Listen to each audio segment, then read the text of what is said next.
Immersive art museums, cheeseburger sushi, dog cafes, those are just some of the things I got into during my last week in Tokyo. Come along for the adventure, I have a lot to share.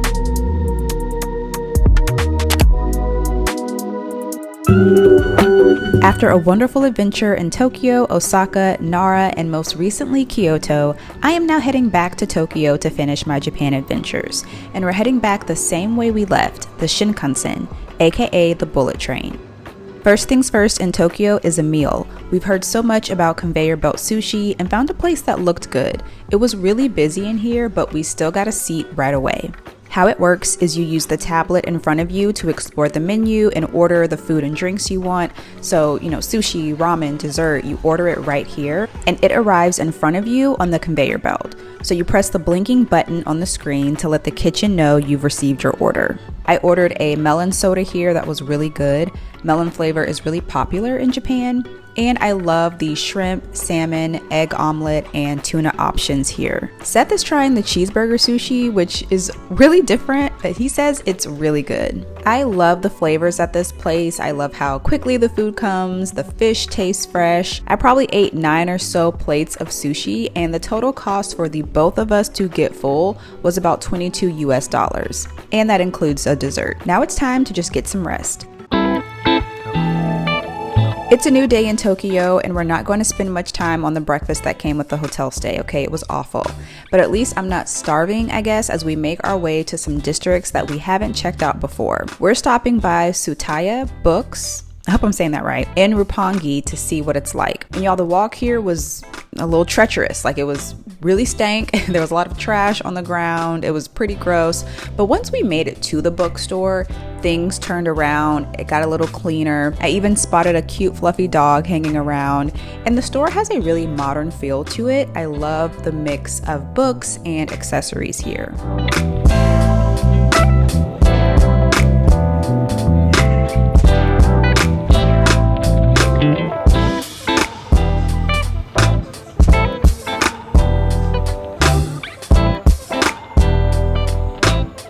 Now we are in Ginza, a district known for its more upscale shopping. Right off the bat, we noticed a Nissan showroom and we're like, let's check it out. There's a cafe in here, different vehicles to check out. I played around with the features on this X-Trail E-Force, which I think has been on the market for a couple of years now. I don't think this is super new, but I don't keep up with cars. Like, I'm not a car girly. I just love an SUV moment. And I don't think I've ever been in the right side driver's seat before. So this was a cool experience. And no, I'm not in the market for a car. I'm just doing stuff just to do it. You know how it is. There are all kinds of stores in this building, so we headed up to explore the Sony store next, and I've actually had my eye on some Sony equipment for a while, so I might have a camera upgrade in my future. And y'all, look at this setup. Like, I will have a setup like this one day. This is active manifestation right here, and I'm having a great time checking everything out. This store is a creative person's dream. We're checking out the cameras and headphones and gaming monitors. There's even this robot dog called Aibo that responds to touch and pets. And I don't remember how much this costs, but it looked expensive, and I'm pretty sure it said you can't take this outside of Japan, so I would just have to appreciate this as a window shopping opportunity. I've also been waiting to shop at Muji, which I haven't been to before and somehow missed during my trip to Copenhagen. Muji is a Japanese store that sells food, clothing, home goods, stationery. It has a minimalist vibe to it, and I love how it feels in here. Like, I love the shopping experience here. I ended up getting some powdered drink mix to mix with sparkling water and another to mix with almond milk. And a lot of the retail experiences in Tokyo are in tall buildings, so we're taking escalator after escalator to explore the whole store. I wasn't crazy about a lot of the different departments or sections they had in here. The home goods or like home decor and accessories were really cool, but I didn't need anything, so I didn't buy anything, but I did end up getting some nice pens and markers from the stationery section. Now we're hungry, and we know we loved Yu-Obei so much yesterday that we want to go back today. We know this is cheap, we know we like the taste, and we know we probably won't be back in Japan soon, so we're like, let's go back 2 days in a row, who cares? This might be one of my favorite meals here so far, and just ignore the wrinkled shirt, y'all. Like, my hotel does not have an iron. We're now doing some more exploring in the Tokyo Kabukicho Tower.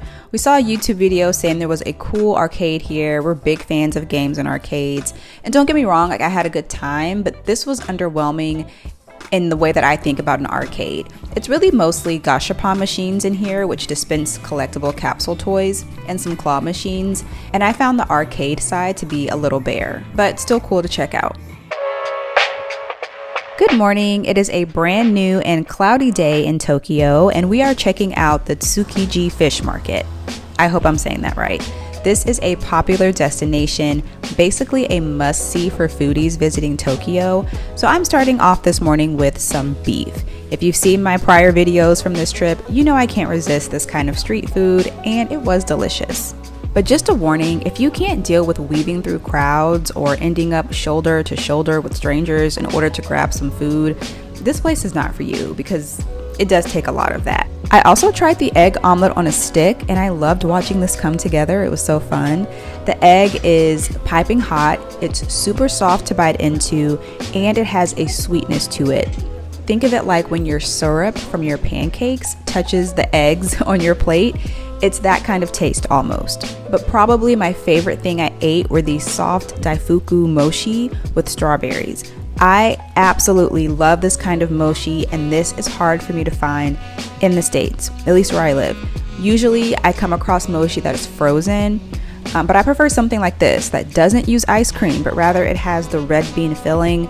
It's soft, not too sweet. I did try one that included whipped cream in the filling, and that was definitely a little too sweet, but the red bean filling is perfect. I can't wait to return to Japan so I can eat more of this. It's really one of my favorite desserts. Now that I've checked off the fish market from my bucket list, we're making our way back to Harajuku, and we love Harajuku. To get off our feet, we're stopping at Ralph's Coffee, the cafe that's part of the Ralph Lauren store. Yes, I am mainly stopping here to get off my feet, and I've learned that I have to be a paying customer somewhere to get a good rest in this city because there are not a lot of benches. So good thing I could go for a drink and a snack right now. I ordered a hot chocolate and a croissant to go with it, and I'm finding that this is such a relaxing cafe moment. I love being here. I love sitting outside and just enjoying my little drink and snack and just having a moment to slow down. This city is so go, go, go, and traveling the world can feel very go, go, go as it is. So taking advantage of those slow down moments is essential. And really, we're into our second week of being in Japan, and my feet are on fire anytime I walk anywhere now. It's been so much walking. So we decided to visit this mall to find a seat somewhere in here, and we found that it actually has all kinds of art installations, like this one that leaves a footprint behind when you walk, and it's just a really cool building to be in. It's so cool to see building design like this in real life.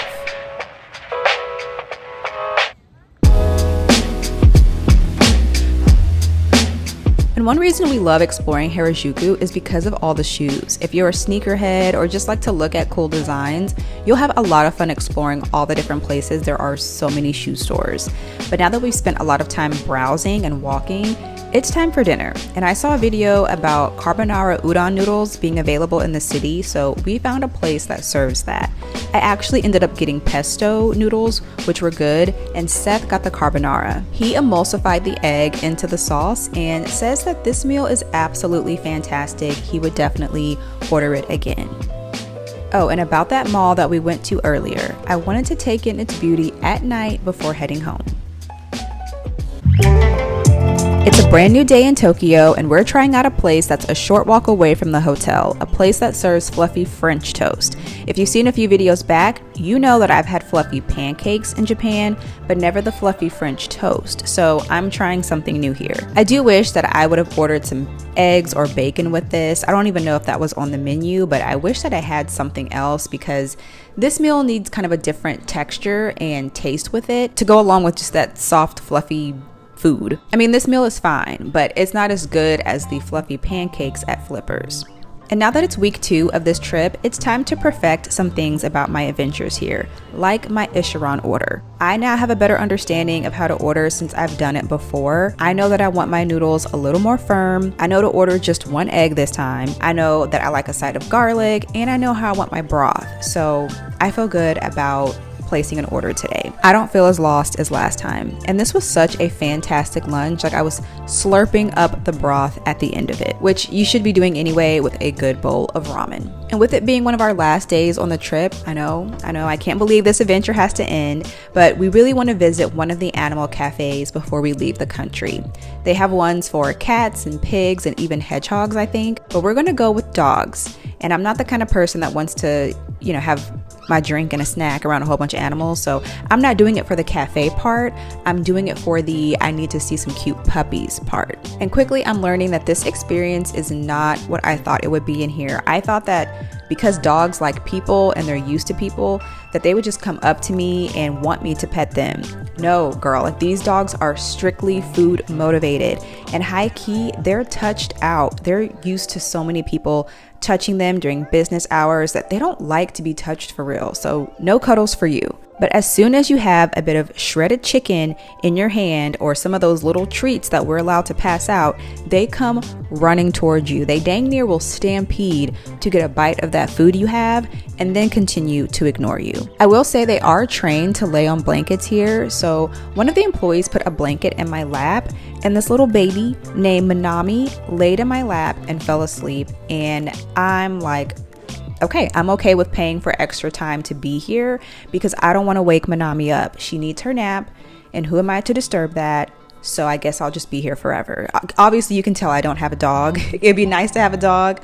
So that's why I enjoy moments like this where I can cuddle with someone else's dog. On our way to dinner, we got caught in this monstrous windy thunderstorm, the kind of storm that makes it hard to walk forward because the wind keeps pushing you back, the kind of storm that destroys your umbrella and leaves your clothes soaked. I mean, you can see my knee brace through my linen pants. But we did make it to dinner, and tonight we're trying Kira Kira, which is a popular conveyor belt sushi restaurant, and I have to say, I do not like this place. I don't know if I need to visit with someone who has been here before and is very familiar, but it is difficult to understand what to do as a consumer, or at least more difficult than the other place we went to. I also don't like the flavors here as much as the other place. The ticketing function to wait for a table when we walked in was broken, so it made the wait weird. Yeah, it was just a time. We got drenched and dinner was not that great, so we move on.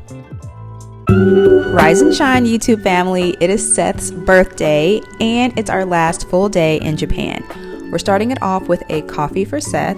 He has found his favorite coffee drink from the convenience stores around here, and he's been sticking to it. This morning, we are making our way to the Imperial Palace. Nearby the entrance to the grounds is an office building that we could tell has some food in it. So we're going to head in real quick to get some lunch from an Indian restaurant. And this place was really good. One of the sauces was a little bit too sweet for my taste, but overall, this was a good lunch, and the naan was seriously so big. I really needed a meal like this before walking around in the sun. One thing I'm realizing about touring the park surrounding the palace is that I should have brought my cooling towel.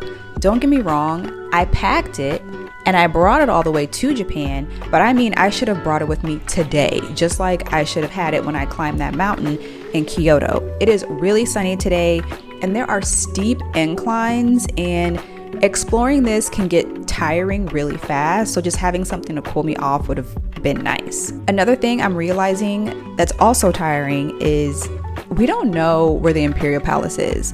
What does it look like? what direction should we go? Girl, I don't know. We are reading maps and then heading one direction only to find that it's not there, and we're finding different structures or different museums or whatever. We even had a group of tourists walk up to us and ask us, hey, like, where's the Imperial Palace? We can't find it.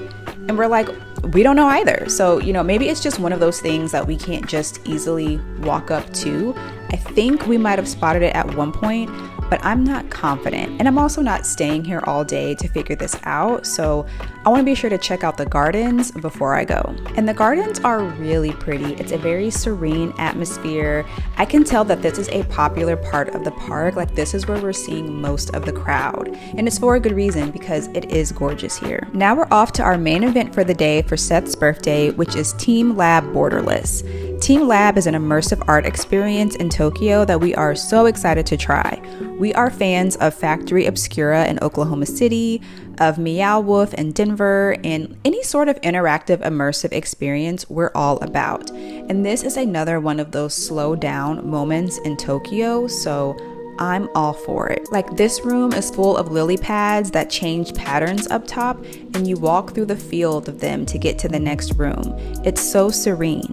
There are rooms of vibrant string lights and crystal balls, and it smells good in here, y'all. Like, there's gotta be essential oils or something diffusing through this place.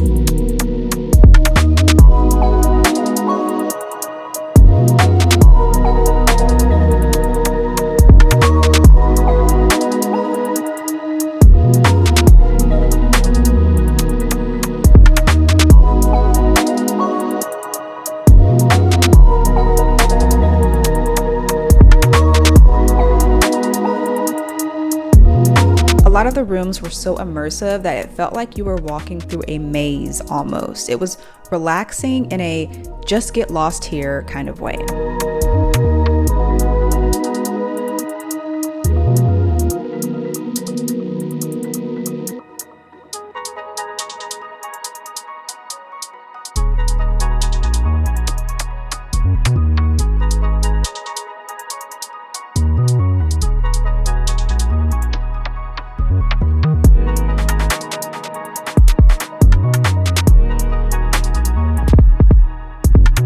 Now we're headed to Seth's birthday dinner, and we're looking for a nice sit-down Japanese barbecue experience. Kind of like what we had in Osaka, but a little bit more elevated, a little bit more date night. And no, we did not have a reservation. We just found a place on Google quickly and showed up, and they had a seat for us. This experience is unlike any I've ever had at a restaurant. Now, I've eaten at Japanese barbecue places before, but not like this. Like, the seating was down, like my feet are under the table like this, so I had to squat to get in here. Here's a better look at how it looks at the other table, because no one's sitting here yet. We're having all you can eat meat for 2 hours, and we're also having sukiyaki for the first time. That's a dish where you take your cooked, thinly sliced meat, I have beef, and you dip it into raw egg and eat it. And yes, the egg is totally safe to eat like this. The staff was so informative because we really didn't know how to work a lot of the functions of our grill. We never had sukiyaki before, and we didn't really know how to order. They even took a picture of us to commemorate this beautiful birthday moment. And we ended the meal with a little ice cream and green tea. So the meal is over, but the night isn't. I've been wanting to try the famous strawberry sandwich from a convenience store in Japan, but I just haven't found it.